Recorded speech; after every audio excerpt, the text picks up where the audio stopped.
And ఇప్పుడు కవిత గారు 42% బీసీల నినాదం లేపారు. అలాగే ఓసీలకి ఈ జనాభాలో ఓసీలను ఎక్కువ మందిని చూపించారని చెప్పేసి తీర్మాన్ మల్లన్న గారు అంటున్నారు. ఎంతవరకు నిజమా? నిజమేనండి అది.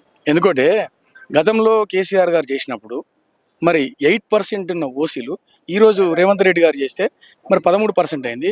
ఆ రోజు కేసీఆర్ గారు చేసిన సర్వేలనేమో బీసీలు 1,85,00,000 అయితే మరి రేవంత్ రెడ్డి గారు చేసిన సర్వేలో 1,64,00,000 మాత్రమే వచ్చింది. అంటే 21,00,000 బీసీలను తగ్గించి చూపించారు.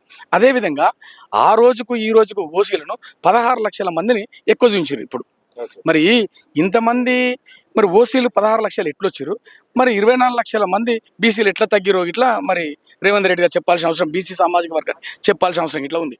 మరి ఇక్కడ బీసీ వాళ్ళు మాత్రం ఏమంటారు అంటే మరి బీసీ నాయకులు మరి బీసీ కులాలు ఏమైనా కన్వర్షన్ అయినరా ఓసీలకు, మరి లేకపోతే మరి బీసీలు అంతమంది చనిపోతే మా డెత్ సర్టిఫికేట్ చూపించండి, లేకపోతే ఓసీలు పుట్టుకొస్తే వాళ్ళు బర్త్ సర్టిఫికేట్ చూపించండి, లేకపోతే మాకు కుల మార్పిడి ఏమైనా చేసుకుర్రా మా బీసీలు ఏమన్నా మరి ఓసీలకు పోయిరా అన్న విషయాన్ని ఇట్లా మేము ఈరోజు మరి రేవంత్ రెడ్డి గారిని సూటిగా ప్రశ్నించదలుచుకున్నాం. ఆ రోజు కవితక్క గారు ఈ రోజు ఎత్తుకున్న నినాదం కాదు, బీసీ నినాదం అనేది 2023 ఆగస్టునే ముఖ్యమైన బీసీ నాయకులతోని తమ నివాసంలో మరి బీసీ నాయకులతోని ఒక మీటింగ్ ఏర్పరచడం ఇలా జరిగింది. ఆ తర్వాత మరి జిల్లాల వైజ్ చూసినట్టయితే మీరు చరిత్ర చూసుకున్నట్టయితే ఈమె బీసీ నినాదం ఈ నాయకులు అనకముందే మరి బీసీ నినాదాన్ని తెరపైకి తెచ్చినటువంటి నాయకురాలు ఇట్లా కవితక్కనే మరి ఖచ్చితంగా. ఎందుకంటే అక్కడక్కడ ఎక్కడ బీసీ రౌండ్ టేబుల్ సమావేశాలను ఏర్పరిచింది ఇట్లా మొట్టమొదటిసారిగా కవితక్క మాత్రమే.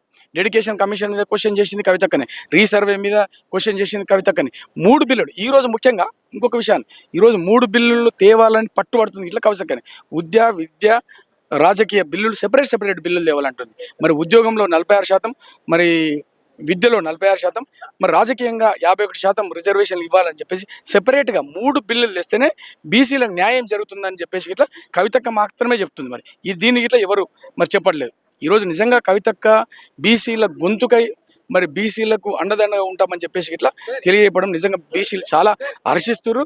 మరి ఆమెకు వెన్నుదండి ఉండి ఆమెకు ఎల్లవెల్ల సపోర్ట్ ఉంటామన్న ఉద్దేశంతో మాత్రం బీసీలు ఉన్నారండి.